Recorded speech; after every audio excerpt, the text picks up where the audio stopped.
ہمارے درمیان میں موجود ہیں، یہ بڑی محرومی کی بات ہوگی اور بڑی ناکامی کی بات ہوگی کہ ہم اصل مقصد کو بھول جائیں اور اپنے مقصدیت سے پیچھے ہٹ جائیں۔ تو یاد رکھنا، نہ سمجھو گے تو مٹ جاؤ گے اے ہندوستان والو۔ علامہ اقبال نے کہا تھا اسی زمرے میں کہ نادانیوں کی بنا پر نہ سمجھو گے تو مٹ جاؤ گے اے ہندوستان والو، تمہاری داستان تک نہ ہوگی۔ داستانوں میں ہم بغیر کسی تاخیر و تمہید کے حضرت والا کو دعوت سخن دیتے ہیں کہ حضرت والا اپنی کتاب عالیہ سے ہم تمام کو مستفیض فرمائیں، اور اپنے گاؤں والوں سے خاص طور سے کہیں گے جو کرسیاں خالی ہیں وہ آئیں انشاءاللہ۔ پھر ہمارے مفتی طارق جمیل صاحب دامت برکات ہوں انشاءاللہ، پھر انشاءاللہ ان کی نعت اور آپ کی پسندیدہ نعتوں کا جو مطالبہ ہے بات انشاءاللہ پڑھتا جائیں گے انشاءاللہ۔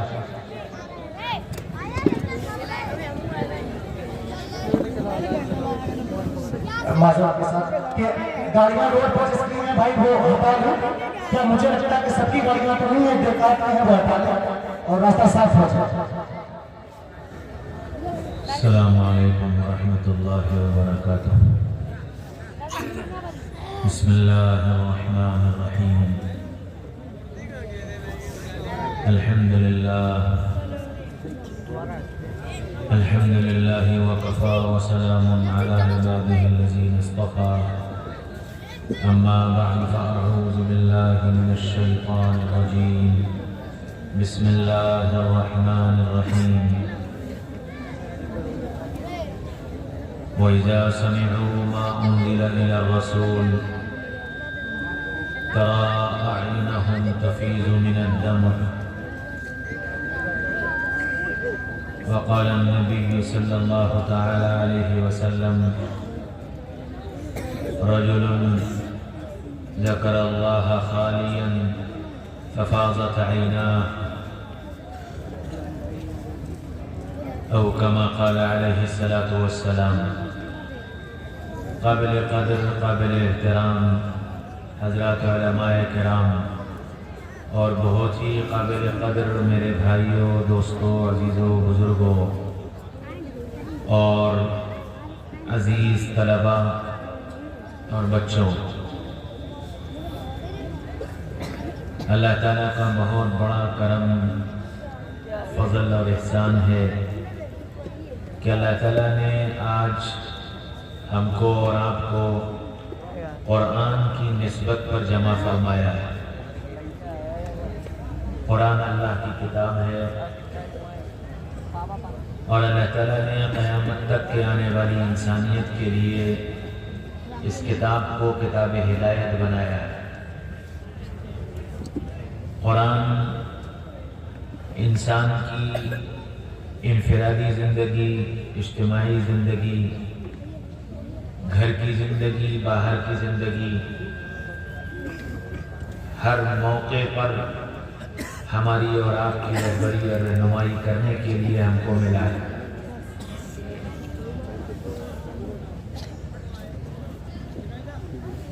اس قرآن کی حفاظت کرنا، قرآن کو پڑھنا، یاد کرنا، سننا، عمل کرنا، اس کو زندگی میں لانا اور دنیا کے بسنے والے انسانوں تک پہنچانا، یہ سب ہماری ذمہ داری ہے اور محمد رسول اللہ صلی اللہ علیہ وسلم کے امتی ہونے کی حیثیت سے ذمہ داری ہے۔ اس لیے یہاں یہ جتنا مجمع موجود ہے، یہ پہلی نیت یہ کرے کہ ہم کو اللہ تعالیٰ نے قرآن کی نسبت پر یہاں آنے کی توفیق دی ہے، تو ہم قرآن کے خادم بن کر اور قرآن پر عمل کر کے اپنی زندگی کو گزاریں۔ آپ پوری رات بیانات سنیں، پوری رات شعراء کرام کے کلام سنیں، اگر اپنی زندگی میں عملی طور سے کسی بات کے داخل کرنے کی نیت نہ کی تو یہاں رات بھر کا بیٹھنا، سننا، سنانا سب بیکار ہوگا اور اللہ کے ہاں یہ مجلس پکڑ کا ذریعہ بن جائے۔ اللہ نے جب توفیق دی اس سردی میں اپنی نیند قربان کر کے آپ یہاں آ کر بیٹھے ہیں تو پہلی نیت یہ کریں کہ انشاءاللہ جو سنیں گے جتنا ممکن ہوگا اس پر عمل کریں. اپنی زندگی کو بدلنے کے ارادے اپنے اندر یہاں بیان کی جانے والی باتوں کو زندگی میں لانے کے ارادے لے کر کے بیٹھے. دیکھو اللہ تعالیٰ نے اسلام میں سب سے بڑا دخل نیت کا رکھا ہے. نیت اتنا بڑا عمل ہے کہ اگر یہ غلط ہو جائے تو عمل بیکار ہو جاتا ہے، یہ نہ ہو تو عمل نہیں ہوتا. ایک آدمی مغرب کی نماز پڑھنے کے لیے کھڑا ہوا، 3 رکعت نماز پڑھی، سورہ فاتحہ بھی پڑھی، سورت بھی پڑھی، رکوع بھی کیا، سجدہ بھی کیا، قاعدہ بھی کیا، مکمل 3 رکعتیں پڑھی، لیکن نیت عشاء کی نماز کی کرنے. تو مفتی صاحب کیا کہتے ہیں کہ یہ نماز نہیں ہوئی، دوبارہ پڑھو. یہ سب کچھ کیا، قرآن بھی پڑھا، رکوع بھی کیا، سجدہ بھی کیا، تکبیر بھی کہی، سارے کام کیے، پھر کیوں دوبارہ پڑھیں؟ اس لیے کہ نیت غلط ہے. نیت عشاء کی کر رکھی تھی، حالانکہ یہ نماز مغرب کی. تو نیت اتنا بڑا عمل ہے. ایک آدمی بیت اللہ پہنچ گیا، لاکھوں روپیہ خرچ کر کے گیا، احرام باندھا، طواف کیا، عرفات میں گیا، مزدلفہ میں رکا، منا میں قیام کیا، قربانی کی، بال بنوائے، سعی کی، سب کام کیے، حج کی نیت نہیں کی. مفتی صاحب کہتے ہیں حج نہیں ہوا، پھر سے کرو. کیا ہوا؟ کام تو سب کر لیے، جتنے بتائے گئے، جتنے کتابوں میں لکھے، جتنے نبی نے بتائے، جتنے قرآن میں تھے، سب کیے ہیں، پھر کیوں نہیں ہوا؟ کہ یہ نیت نہیں. نیت اتنا بڑا عمل ہے. سحری کے وقت اٹھا، سحری کھا لی، دن بھر نہ کھایا نہ پیا، نہ جو چیزیں روزہ توڑنے والی تھی کوئی ایسا کام کیا، شام کو افطار کے وقت پر افطار کیا، روزے کی نیت نہیں کی. مفتی صاحب کہتے ہیں روزہ نہیں ہوا، دوبارہ رکھو. کیوں؟ نیت نہیں کی. نیت اتنا بڑا عمل. ایک آدمی قرآن پڑھتا ہے، نیت کرتا ہے اللہ راضی ہو جائے، نیت کرتا ہے ایمان دل میں اتر جائے، نیت کرتا ہے قرآن پر زندگی عملی طور سے آ جائے، نیت کرتا ہے کہ اللہ اپنی محبت اس کی برکت سے دے دے. ان نیتوں کے ساتھ قرآن پڑھے گا، یہ قرآن اس کے لیے خیر ہی خیر بنے گا. اس کی زندگی میں ہدایت بھی آئے گی، اس کے دل میں اللہ کی محبت بھی آئے گی، اس کے دل میں اللہ کا تعلق بھی آئے گا، اس کو اجر و ثواب بھی ملے گا، کیونکہ یہ ساری نیتیں تھیں. اور یہی قرآن پڑھنے والا نیت یہ کر لے کہ لوگ مجھے قاری صاحب کہیں، لوگ یہ کہیں کہ قرآن بہت اچھا پڑھتا ہے، لوگ یہ کہیں کہ قرآن بہت پڑھتا ہے، تو اب یہ پورا قرآن بھی پڑھ لے گا، اسے نیکی نہیں ملے گی. کیوں؟ نیت بدل گئی، نیت لوگوں کے لیے ہو گئی. تو ہماری نیت کا اتنا بڑا دخل. ہم یہاں اس لیے آئے کہ مزہ آئے گا، اچھے اچھے شاعر آئے ہیں، بہت اچھے اچھے اشعار سننے کو ملیں گے، خوب واہ واہ کرنے کو ملے گی، بڑے بڑے علماء آئے ہیں، ذرا ان کی تقریروں کا مقابلہ کریں گے کہ فلاں مولانا کی تقریر ایسی اور فلاں مولانا کی تقریر کیسی، ذرا اس کا مقابلہ کریں گے، پھر ان کو نمبر دیں گے، یہ 1 نمبر کے تھے، یہ 2 نمبر کے تھے، یہ 3 نمبر کے تھے، اور اس شاعر کا کلام ایسا تھا، اور اس پہ ایسے نعرے لگے، اور اس پر ایسی واہ واہ ہوئی، اور اس کو اتنا انعام ملا، اور اس کو یہ. اگر ان نیتوں کے ساتھ آئے ہو تو یہ ساری رات کا بیٹھنا، سردی کا برداشت کرنا، یہاں رہنا، تھکنا، نیند قربان کرنا، سب بیکار، اور اس پر کوئی اجر نہیں ملے. لیکن اگر اس نیت سے آئے کہ جب شاعر رسول اللہ صلی اللہ علیہ وسلم کی شان میں، صحابہ کی شان میں، قرآن کی شان میں اشعار کو پڑھے گا تو اللہ ان اشعار کی برکت سے میرے دل میں اللہ کی، رسول اللہ کی، صحابہ کی، قرآن کی عظمت اور محبت کو میرے دل میں اتارا، اور میں سچا عاشق رسول بن جاؤں، میں سچا اللہ اس کے رسول سے محبت کرنے والا بن جاؤں، میں صحابہ سے محبت کرنے والا بن جاؤں، میں قرآن پر عمل کرنے والا بن جاؤں۔ اس نیت سے اگر اشعار سنیں تو ایک ایک شعر زندگی کے اندر تبدیلی لائے گا۔ بیان کرنے والوں کے بیانات اس نیت سے سنیں کہ اللہ میرے دل کی دنیا کو بدل دے، اللہ میرے دل میں اپنی محبت ڈال دے، میرے دل میں قرآن کی عظمت ڈال دے، میرے دل میں یہ شوق پیدا کر دے کہ میں خود قرآن سیکھوں، میں اپنی اولاد کو قرآن سکھاؤں، میں قرآن کو اپنی زندگی کے لیے مشعل راہ بناؤں۔ میں اس نیت سے آیا ہوں، اللہ والوں کی بات سنوں گا، ان کی بات میری زندگی پر اثر انداز ہوگی۔ ان نیتوں سے یہاں بیٹھو گے تو یہاں کا ایک ایک منٹ قیمتی ہے، اور تمہاری ایک ایک قربانی اللہ کے ہاں مقبول ہے۔ کیوں؟ کہ نیت صحیح ہے۔ اسی وجہ سے بخاری شریف جیسی عظیم الشان کتاب، اس کتاب کی امام بخاری نے ابتدا یہیں سے کی، انما الاعمال بالنیات، کہ سارے اعمال کا مدار نیت پر ہے، کس نیت سے یہ کام کیا جا رہا ہے۔ تو کہنے والا بھی کس نیت سے کہہ رہا، سننے والے بھی کس نیت سے سن رہے ہیں، کہ دونوں کی نیتوں کا اثر پڑے،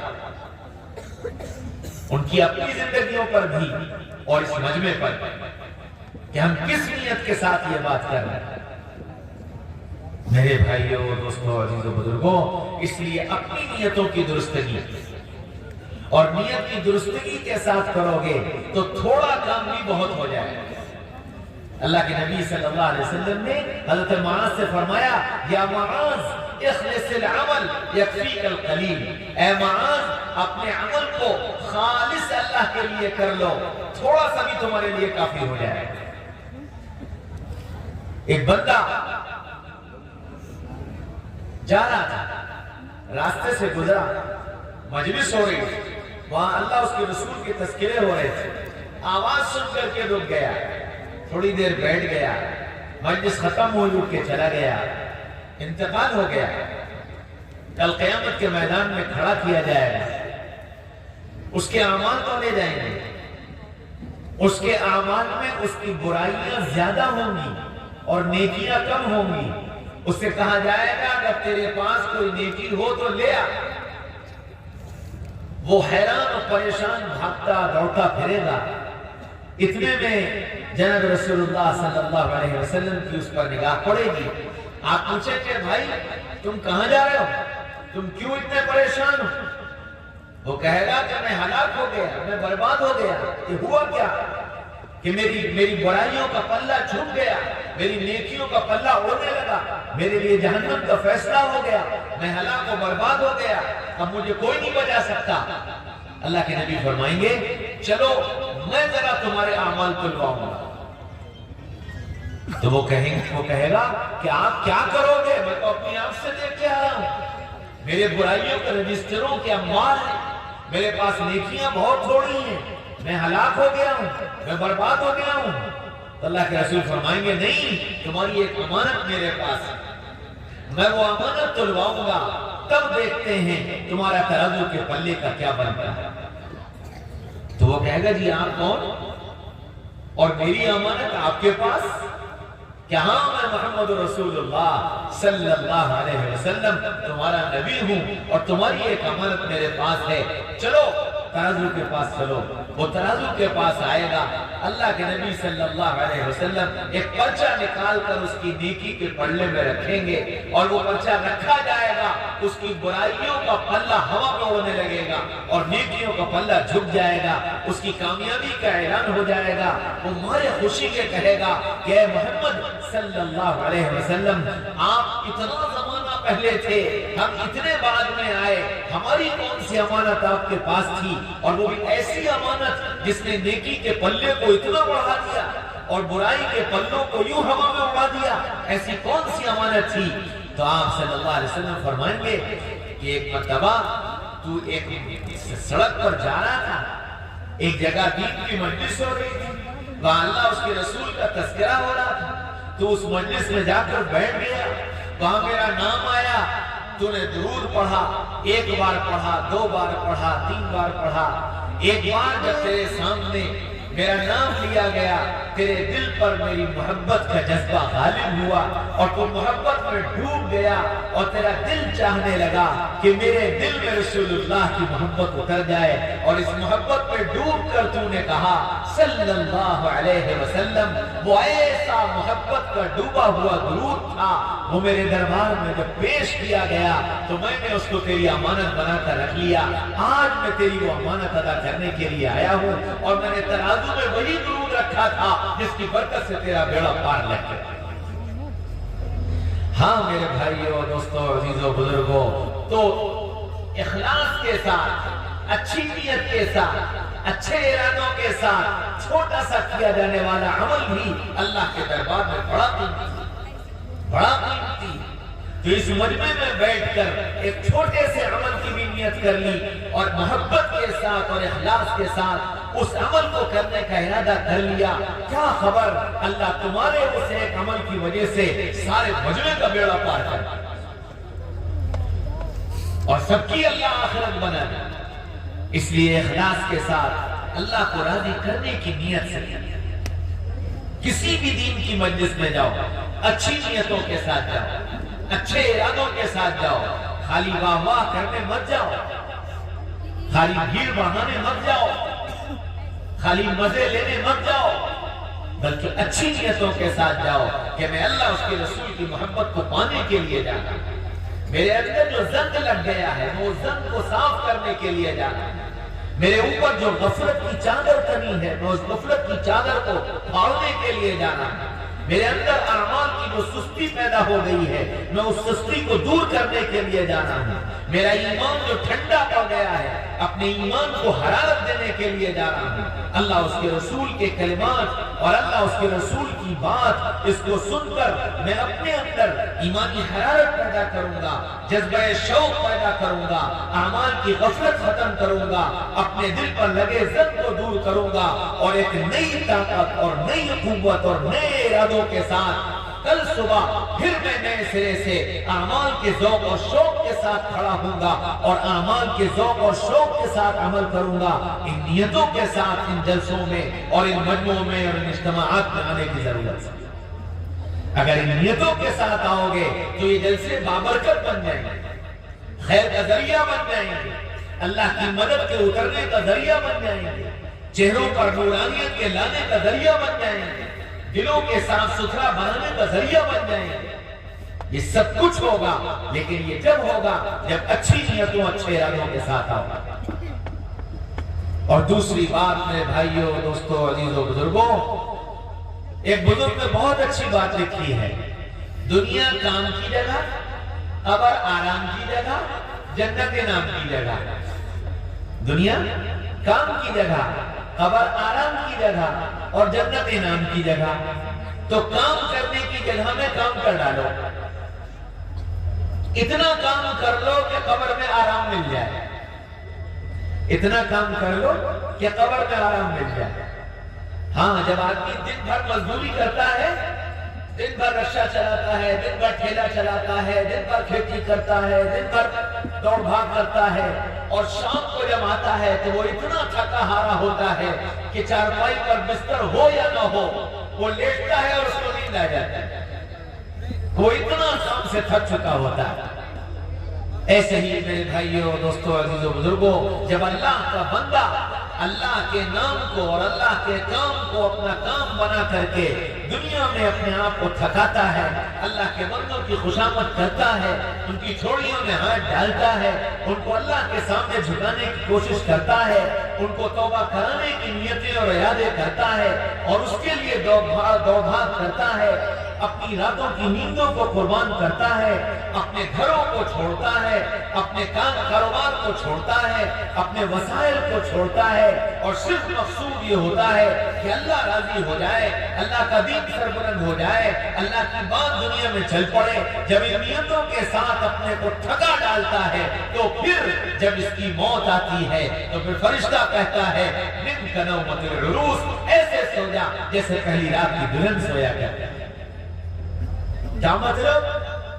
ہاں، الا ان اولیاء اللہ لا خوف علیہم ولا هم یحزنون، کہ پھر یہ لوگ اللہ کے دوست بن جاتے ہیں جن کو دنیا کے چھٹنے کا غم نہیں ہوتا، اور قبر کی منزل کا اور آخرت کی منزل کا اور جہنم کا اور پلسرات کا کسی چیز کا ڈر نہیں ہوتا۔ ان سے یوں کہہ دیا جاتا ہے کہ تم بے خوف اور بے غم اور بے فکر ہو کر کے سو جاؤ جیسے پہلی رات کی دلہن سویا کرتے ہیں۔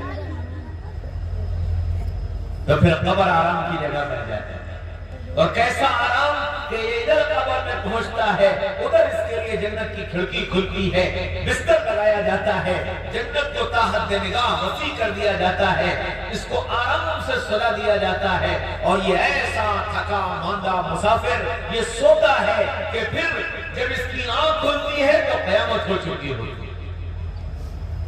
اس سے پوچھا جاتا ہے کتنا سوئے، کتنے دن؟ آدھا دن، کہ یہ سارا عرصہ ایسے گزر جاتا ہے۔ تو اس زندگی کو کام والی بنا، کام میں لگو، اور یہ غور کرو کیا میں کام کر رہا ہوں، کیا میں وہ کام کر رہا ہوں جس کے ذریعے سے مجھے قبر میں آرام ملے۔ میں نے اپنی اولاد کو کس رخ پر چھوڑا، اپنی بیوی کو کس رخ پر چھوڑا، اپنے گھر والوں کو کس رخ پر چھوڑا، میرے بعد میرے گھر میں کیا ہوگا، میرے بعد گھر میں کتنی نماز ہوگی، میرے بعد گھر میں کتنا قرآن پڑھا جائے گا، میرے بعد گھر میں اللہ کے کتنے تذکرے ہوں گے، میرے بعد گھر میں نبی کے کتنے تذکرے ہوں گے، کتنا اللہ اس کے رسول سے تعلق کو باقی رکھا جائے گا، میں نے گھر کو کس رخ پر ڈالا، میرے 24 گھنٹے کیسے گزر رہے ہیں، کیا میں ہر کام کو اللہ کو راضی کرنے کی نیت سے کر رہا ہوں، کیا میں ہر کام کو نبی کے طریقے پر کر رہا ہوں۔ ہماری زندگی کا ہر کام عبادت جب بنے گا جب ہم اپنے ہر کام کو حضرت محمد صلی اللہ علیہ وسلم کے طریقے پر کریں گے۔ ہاں، قرآن میں فرمایا وَمَا خَلَقْتُ الْجِنَّ وَالْإِنسَ إِلَّا لِيَعْبُدُونَ، ہم نے انسانوں اور جناتوں کو اپنی عبادت کے لیے پیدا کیا۔ تو گویا اب یہ بات طے ہو گئی کہ انسانوں کا کوئی عمل عبادت سے خالی نہیں ہو سکتا۔ اب اگر کوئی آدمی یہ کہے کہ نماز عبادت، روزہ عبادت، حج عبادت، زکات عبادت، قرآن عبادت، ذکر عبادت، نفل عبادت، صدقہ عبادت، اس کے علاوہ اور کیا؟ شادی بھی کوئی عبادت ہے، بیت الخلا جانا آنا بھی کوئی عبادت ہے۔ اگر یہ سے کہتے ہو کہ یہ عبادت نہیں تو قرآن غلط ہو رہا ہے، اور قرآن کو صحیح مانتے ہو تو پھر ہر کام عبادت ہے۔ کہ ہاں ہر کام عبادت ہے، اور عبادت بنے گا کیسے؟ جب اس کو نبی کے طریقے پر کرو۔ بیت الخلا نبی کے طریقے پر جاؤ گے عبادت بن جائے گا، کھانا نبی کے طریقے پر کھاؤ گے عبادت بن جائے گا، بستر پر نبی کے طریقے پر لیٹو گے سونا عبادت بن جائے گا۔ ایک ایک عمل جیسے نبی نے بتایا ویسے کرتے چلے جاؤ گے، وہ عمل عبادت بن جائے گا۔ اللہ کے نبی صلی اللہ علیہ وسلم نے فرمایا نکاح مسجد میں کرو، کیوں؟ عبادت ہے، عبادت ہے اس لیے مسجد میں کرو۔ ہم نے عبادت کا تصور ہی نکاح سے نکال دیا۔ نکاح کا مطلب مزے لینا، نکاح کا مطلب دعوتیں اڑانا، نکاح کا مطلب خواہشات کا پورا کرنا، نکاح کا مطلب اپنی تمنائیں اور آرزوئیں پوری کرنا، اپنے ارمان پورے کرنا۔ ہم نے نکاح کا مطلب یہ سمجھ لیا، اور نبی یہ فرما رہے ہیں کہ نکاح عبادت ہے، اس کو مسجد میں کرو۔ اب تصور عبادت کا کرو گے تو مسجد میں کرو گے۔ جب تصور ہی عبادت کا ختم ہو گیا تو پھر کیا ہوا؟ مسجد سے اٹھ کر کے نکاح میرج ہال میں پہنچ گیا، ہوٹلوں میں پہنچ گیا، کلبوں میں پہنچ گیا، میدانوں میں پہنچ گیا۔ پھر کیا ہوا؟ پھر نکاح کا مذاق بنایا جانے لگا، پھر گانے ہونے لگے، گانے بجنے لگے، فوٹوگرافی ہونے لگی، ویڈیوگرافی ہونے لگی، اور ایک طوفان کے بارے میں عبادت کا تصور ہی نہیں رہا۔ میرے بھائیوں، دوستوں، عزیز و بزرگوں، ہر عمل کو جب عبادت کی نیت سے کرو گے تو انشاءاللہ وہ عمل خود بخود عبادت بنتا چلا جائے گا، اور جب عمل عبادت بن جائے گا تو ہر عمل پر اجر ملے گا، ہر عمل پر اجر ملے گا، اللہ راضی ہوگا، اللہ کی محبت آئے گی، اللہ کا تعلق پیدا ہوگا۔ حضرت رسول پاک صلی اللہ علیہ وسلم نے صحابہ پر محنت کر کے صحابہ کو اسی رخ پر ڈال دیا تھا کہ اپنے اعمال کو عبادت بنا لو، اپنی نیتوں کو درست کر لو، تو وہ اچھی نیت کے ساتھ اپنے اعمال کو عبادت بنا کر زندگی گزار رہے تھے۔ اللہ نے ان کو کامیاب کر دیا، اور ایسا کامیاب کیا، قرآن میں ان کی کامیابی کا اعلان کیا، رجال صدقوا ما عاهدوا الله عليه منهم من قضى نحبه ومنهم من ينتظر وما بدلوا تبديلا۔ یہ وہ مرد ہیں جب وہ اپنے اللہ سے کوئی وعدہ اور ارادہ کر لیتے ہیں تو بعض ایسے ہیں جو اپنے ارادے کو پورا کر کے اپنی منزل پر جا لگے، اور کچھ وہ ہیں جو اپنے وعدوں اور ارادوں کے پورے ہونے کے انتظار میں ہیں اور ان کے وعدوں اور ارادوں میں کوئی تبدیلی نہیں آتی۔ قرآن کہتا ہے رجال لا تلہیہم تجارۃ ولا بیع عن ذکر اللہ، یہ وہ مرد ہیں جن کو چیزوں کی خرید و فروخت اللہ سے غافل نہیں کرتے، ان کا ہر عمل عبادت ہوتا ہے، خریدنا بھی، بیچنا بھی، اٹھنا بھی، بیٹھنا بھی، ملنا بھی، جلنا بھی، سارے کام عبادت۔ اس لیے میرے بھائیوں، دوستوں، عزیزوں، بزرگوں، اپنے ہر عمل کو عبادت بنانے کی نیت کرو کہ میرا ہر عمل عبادت بن جائے۔ طلبہ سے عرض کرتا ہوں جن کو اللہ نے قرآن دیا، یہ قرآن سینے میں محفوظ ہو گیا، میرے بچوں، قرآن کا یاد کرنا بہت آسان ہے لیکن قرآن کا یاد رکھنا بہت مشکل ہے۔ یاد کرنا بہت آسان ہے، یاد رکھنا بہت مشکل ہے۔ یاد رکھو، قرآن اور گناہ یہ دونوں چیزیں ایک جگہ جمع نہیں ہیں، قرآن اور گناہ یہ دونوں چیزیں ایک جگہ جمع نہیں ہیں۔ جس دل میں قرآن ہوگا اس دل کو گناہ سے پاک کرنا پڑے گا، صاف رکھنا پڑے گا، اور اگر دل کو گناہوں سے پاک صاف نہ کیا تو یہ قرآن اس گندے دل میں نہیں ٹھہرتا، اس گندے دل سے یہ قرآن نکل جاتا ہے۔ اللہ کا کلام ہے، اللہ پاک ہے، اللہ پاک ہے، اللہ کا کلام پاک ہے، یہ پاک کلام، یہ پاک کلام گندے دل کے اندر نہیں رہے۔ الا من اتى الله بقلب سلیم، ہمیں پاک صاف ستھرا دل چاہیے جس میں ہم بسا کرتے ہیں، تو گناہ اور قرآن ایک جگہ جمع نہیں ہوگا۔ میرے بچوں، اللہ نے تم پر انعام فرمایا، تم کو قرآن کی دولت عطا فرما دی، اب تم اتنا احسان کرو کہ اپنے دل کو گناہوں سے پاک و صاف رکھو، دل کو گناہوں سے گندا مت کرو، ورنہ یہ قرآن بڑی تیزی سے پھسل جاتا ہے، بڑی تیزی سے نکل جاتا ہے۔ اگر دل گندا ہو جائے تو پھر یہ قرآن دل میں نہیں ٹھہرتا۔ امام شافعی رحمۃ اللہ علیہ بہت بڑے عالم، آدھی دنیا ان کے پیچھے چلتی ہے، اللہ نے حافظہ دیا تھا اتنا زبردست، اتنا زبردست۔ اب ایک استاذ کے پاس پہنچے اور جا کر یوں کہا، حضرت میں آپ سے علم لینے کے لیے آیا ہوں۔ فرمایا نا تم علم کے لائق نہیں ہو۔ کہنے گا نہیں حضرت، کہنا کہ نہیں حضرت، آپ جو شرط کہیں میں پوری کرنے کو تیار ہوں، لیکن علم دے دیجئے۔ بہت خوشامد کی، عصر کی نماز کے وقت ملاقات ہوئی تھی، نماز کے بعد کہا کہ اچھا چلو ٹھیک ہے، میں یہ کتاب دے رہا ہوں، ذرا یہ کتاب پڑھ لو۔ تو عصر سے مغرب تک پڑھی، مغرب سے عشاء تک پڑھی، عشاء کے بعد کہا، ان استاد نے کہا کہ آؤ شافعی گھر چلیں، گھر لے گئے، کھانا کھلایا، وہ استاد اندر چلے گئے، یہ اپنے بستر پر کتاب لے کر بیٹھ گئے، ساری رات کتاب پڑھتے رہے۔ صبح ہوئی، فجر کی نماز کے لیے استاد آئے، شافعی کو بھی لیا، مسجد لے کر چلے گئے، مسجد پہنچے، نماز ہو گئی، نماز کے بعد شافعی آ کر استاد کے پاس بیٹھ گئے، کہنے لگے، ان استاد نے کہا شافعی کتاب پڑھ لی؟ کہ جی پڑھ لی۔ کیا پڑھا؟ کیا پڑھا؟ اور جو کتاب دی تھی وہ 550 صفحے کی، اور ایک صفحہ اتنا بڑا، موطا امام محمد نام ہے اس کتاب کہ کتاب پڑھ لی؟ کہ جی پڑھ لی۔ کیا پڑھا؟ تو امام شافعی کہنے لگے، حضرت بتاؤں یا سناؤں؟ حضرت بتاؤں یا سناؤں؟ تو انہوں نے کہا سنا دو. تو شروع سے لے کے آخر تک پوری کتاب سنا دی. پوری کتاب سنا دی. ایسا زبردست حافظہ کہ ایک مرتبہ کتاب پڑھ لی تو پوری کتاب یاد ہو گئی. اور وہی امام شافعی ایک دن سبق لے کر بیٹھے یاد کرنے. یاد کر رہے، یاد نہیں ہو رہا. ایک بار، دو بار، 4 بار، 10 بار یاد ہی نہیں ہو رہا. تو پھر اٹھ کر استاد کے پاس گئے.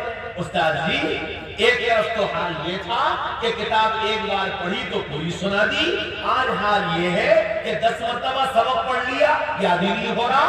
شکوت الی وکیع سوء حفظی، کہ وقت اپنے استاد وکیع سے سبق نہ یاد ہونے کی شکایت کی. تو استاد نے کیا کہا؟ فاوصانی الی ترک المعاصی، بیٹا گناہوں کو چھوڑ دے، گناہوں کو چھوڑ دے. گناہ کے ساتھ یہ علم جمع نہیں ہوتا. فإن العلم نور من الہی، اس لیے کہ یہ علم اللہ کا نور ہے. ونور اللہ لا یعطی لعاصی، اللہ اپنا نور گناہگار کو نہیں دیا کرتا. اللہ اپنا نور گناہگار کو نہیں دیا کرتا. اس لیے اللہ کا علم چاہتے ہو تو گناہوں کو چھوڑ دو. اور میرے بھائیوں، دوستوں، عزیزوں، بزرگوں، یہ بات صرف طلبہ کے لیے نہیں، ہم سب کے لیے ہے. ہم چاہتے اگر یہ ہے کہ اللہ ہم سے محبت کرے، ہم چاہتے یہ ہے کہ دل میں اللہ کی محبت پیدا ہو، ہم چاہتے یہ ہے کہ نماز میں دل لگے، ہم چاہتے یہ ہے کہ قرآن میں دل لگے، ہم چاہتے یہ ہے کہ ذکر میں دل لگے، تو پھر گناہ چھوڑنا پڑے گا. گناہ چھوڑنا پڑے گا. گناہوں سے توبہ کرنی پڑے گی، اللہ سے معافی مانگنی پڑے گی. اور اتنی معافی مانگو، اتنی معافی مانگو کہ پھر تنہائی میں بیٹھ کر جب اپنے اللہ کا نام لو تو آنکھوں سے آنسو جاری ہو جائے. نبی نے فرمایا بعض اللہ کے بندے ایسے ہیں جب تنہائیوں میں بیٹھتے ہیں، رجل ذکر اللہ خالیا ففاضت عیناہ، وہ جب تنہائی میں بیٹھ کر اپنے اللہ کو پکارتے ہیں تو ایسے دل سے ان کے اللہ نکلتا ہے کہ ان کی آنکھوں سے آنسو بہنے لگتے. جب ان کا تعلق اللہ سے قائم ہو جاتا ہے اور اپنے دل کو پاک صاف کر لیتے ہیں، تو جب قرآن ان کے سامنے پڑھا جاتا ہے، وَإِذَا سَمِعُوا مَا أُنزِلَ إِلَى الرَّسُولِ تَرَىٰ أَعْيُنَهُمْ تَفِيضُ مِنَ الدَّمْعِ، تم دیکھو گے کہ وہ ادھر قرآن سن رہے ہوں گے اور ادھر ان کی آنکھوں سے آنسو بہ رہے ہیں. ہم سب اگر اللہ کا تعلق چاہتے ہیں تو دل کو گناہوں سے پاک و صاف کرنا پڑے گا. یہ دل پاک صاف ہو جائے گا، قرآن اس دل میں رچ بس جائے گا. پھر قرآن والی زندگی اختیار کرنا آسان ہے. میرے بھائیوں، دوستوں، عزیزوں، بزرگوں، ایک نابینا تھے، پیدائشی نابینا. ان کے سامنے لوگ قرآن، حدیث اور عام آدمیوں کی بات تینوں کو ملا کر پڑھتے تھے. آدھی لائن قرآن کی، آدھی لائن حدیث کی، آدھی لائن ایک عام آدمی کی، تینوں کو ملا کر کے ان کے سامنے پڑھا جاتا ہے. اور وہ تینوں کو سننے کے بعد بتا دیتے تھے یہ قرآن ہے، یہ حدیث ہے اور یہ عام آدمی کی بات ہے. ان سے کسی نے پوچھا حضرت آپ یہ کیسے پہچانتے ہو؟ فرمایا قرآن کا نور الگ ہے، حدیث کا نور الگ ہے اور عام آدمی کی بات الگ ہے. زبان سے نکلنے والے بول بتا دیتے ہیں یہ کلام الہی ہے، یہ کلام رسول اللہ ہے اور یہ عام آدمی کی بات ہے. جب دل پاک صاف ہوتے ہیں تو پھر ایسے اللہ کا کلام سمجھ میں آتا ہے، ایسے رسول اللہ کا کلام سمجھ میں آتا ہے. اس لیے میرے بھائیوں، دوستوں، عزیزوں، بزرگوں، اپنے دل کو پاک صاف کر کے کام میں لگ جاؤ، کام میں لگ جاؤ، کام میں لگ جاؤ. بیکار مت پھرو، بیکار مت رہو. کام والے بن جاؤ گے تو آرام والے بھی بن جاؤ گے، اور آرام والے بن گئے تو انعام والے بن جاؤ گے، انعام والے بن جاؤ گے. ہاں، جنت میں انعام ملے گا، اللہ اکرام کرے گا، اللہ عرش کا سایہ دے گا، اللہ موتیوں کے منبر دے گا، اللہ بغیر حساب کتاب کی جنت میں داخل کرے گا، اللہ کل شراب پر بجلی کی طرح گزار دے گا. ہاں، میں نے ایک واقعہ پڑھا کہ کل قیامت کے میدان میں کچھ لوگ کل شراب کی طرف جا رہے ہوں گے. اللہ تعالیٰ ان کو روکیں گے اور ان سے پوچھیں گے کہاں جا رہے ہو؟ کہ جی کل شراب پر جا رہے ہیں. تو اللہ تعالیٰ فرمائیں گے اپنی سواری تو لے لو. تو وہ کہیں گے اللہ سواری کہاں سے ہے؟ کہنے لگے کہ ان سے کہا جائے گا اپنی مسجد کے مؤذن کو آواز دو.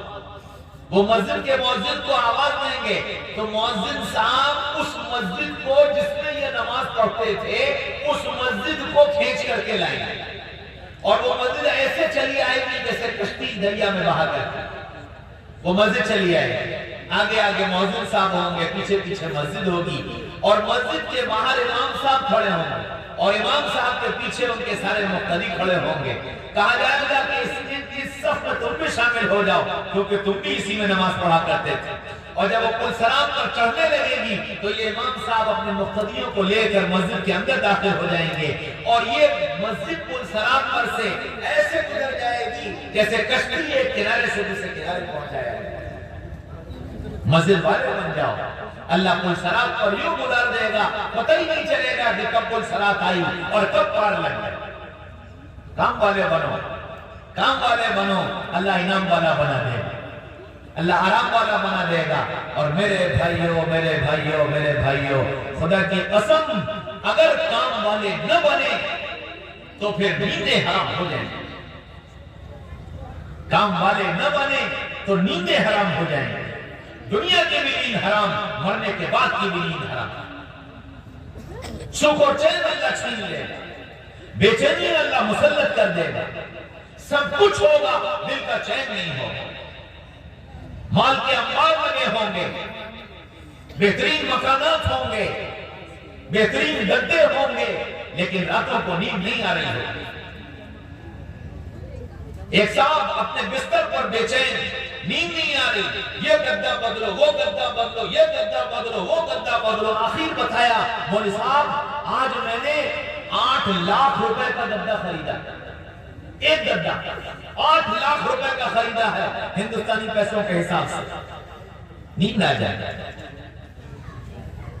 ہاں الا بذکر اللہ تطمئن القلوب، اللہ نے دلوں کا اطمینان تو اپنے ذکر میں رکھا ہے، اپنی یاد میں رکھا ہے، اپنے دلوں کا اللہ سے وابستہ کرو، اپنی زبانوں پر اللہ کا ذکر لاؤ، جھوٹ سے زبان کو بچاؤ، چغلخوری سے زبان کو بچاؤ، غیبتوں سے زبان کو بچاؤ، نیتیں اچھی کر لو، خوب اچھی نیت کے ساتھ چھوٹے چھوٹے عمل کرو گے، اللہ بڑے قیمتی بنا دے گا، اللہ بڑے قیمتی بنا دے گا۔ بس ہر کام میں صبح اٹھ کر یہ سوچو کہ میں کیا کیا اچھی نیت کر سکتا ہوں، کیا کیا اچھے ارادے کر سکتا ہوں، اللہ تعالیٰ ایک ایک عمل کو قیمتی بناتا چلا جائے۔ میں ایک مرتبہ فیروز آباد سے فرخ آباد جا رہا تھا، جلسہ تھا، مجھے جانا تھا، بس سے گیا، محمد آباد کے پاس پہنچا تو محمد آباد اور فرخ آباد کے بیچ میں ایک نالا ہے، اس کا پل ٹوٹ گیا، تو نہ گاڑی ادھر جا سکے نہ ادھر آ سکے، مغرب سے لے کے عشاء تک ہم وہاں کھڑے رہے، کوئی راستہ نہیں نکلا، آخر مجبوراً واپس ہونا پڑا۔ اس دن اتفاق سے جب میں فیروز آباد سے بس میں بیٹھا تو میں نے یہ سوچا کہ میں فرخ آباد کیوں جا رہا ہوں، نیت کروں، تو میں نے نیت کرنا شروع کی کہ میں کیوں جا رہا ہوں، اور میں فیروز آباد سے لے کر شکوہ آباد تک نیتیں کرتا رہا، علماء سے ملوں گا، ایمان والوں کی زیارت کروں گا، کوئی بیمار ملے گا اس کی عیادت کروں گا، کوئی جنازہ ملا اس کے ساتھ جاؤں گا، راستے میں تکلیف دینے والی چیز ملی اسے ہٹا دوں گا، اور کوئی غریب ملا تو اس کی مدد کروں گا، اور فلاں والد صاحب کے ملنے والے ہیں ان کے پاس جاؤں گا، اور بس نیتیں کرتا رہا جو سمجھ میں آتی نہیں۔ اور جب محمد آباد سے واپس ہوا تو اتنا میں نے اللہ کا شکر ادا کیا، شاید اپنے کسی سفر سے میں اتنا خوش نہیں ہوا جتنا اس دن کے سفر سے خوش ہوا تھا کہ اتنی ساری نیتیں کر کے گیا تھا۔ پہنچ جاتا، بہت سے کام ایسے تھے جو نہ کرتا، تھوڑے سے کرتا، اور پھر جو کرتا ہوں کبھی پتہ نہیں کہ قبول ہوتے کہ نہیں ہوتے، لیکن نیت کر کے گیا، کرنے کا موقع نہیں ملا، اللہ بغیر کیے مقبول اجر کا ثواب عطا فرماتا۔ تو نیتیں اچھی اچھی کیا کرو، خوب ڈھیر ساری نیتیں کیا کرو، اللہ کرنے کا موقع مل گیا تو اجر، اور نہیں ملا تو بغیر کیے اجر، نہیں ملا تو بغیر کیے اجر، تو کوئی نقصان کا سودا ہے؟ اب نیت کر لینے میں کیا حرج ہے؟ خوب اچھی نیتیں کرو اور کام کے بارے میں سوچو، خالی مت رہو، دنیا کے باہی تباہی میں مت لگو، ادھر ادھر کی باتیں مت کرو، اللہ اس کے رسول کی باتیں کرو، اپنے تذکرے کرو، اللہ کے تذکرے کرو، رسول اللہ کے تذکرے کرو، باقی کسی کا تذکرہ کوئی کرے کہہ دو نہ دینا، جس کی بات ہے اس کے سامنے کرنا، میں تو اپنی بات کرتا ہوں، اللہ اس کے رسول کی بات کرتا ہوں، باقی جس کی بات کرنا ہے اس کے سامنے پڑھ. اللہ غیبتوں سے بچا لے گا, اللہ بہتان سے بچا لے گا, اللہ جھوٹی باتوں سے بچا لے گا, ان سارے گناہوں سے بچا لے گا. کام والے بن کر جیو, کام والے بن کر جیو. اللہ آرام والا بنا دے گا, انعام والا بنا دے گا. اللہ مجھے بھی کام کرنے والا بنا دے, مجھے بھی کام والی زندگی عطا فرما دے. اچھی نیتوں اور اخلاص کے ساتھ کام کرنے والا اور عمل کرنے والا اللہ مجھے اور آپ کو بنا دے. اللہ مجھے اور آپ کو کہنے سننے سے زیادہ عمل کی توفیق نصیب فرمائے. وآخر دعوانا ان الحمد للہ رب العالمین.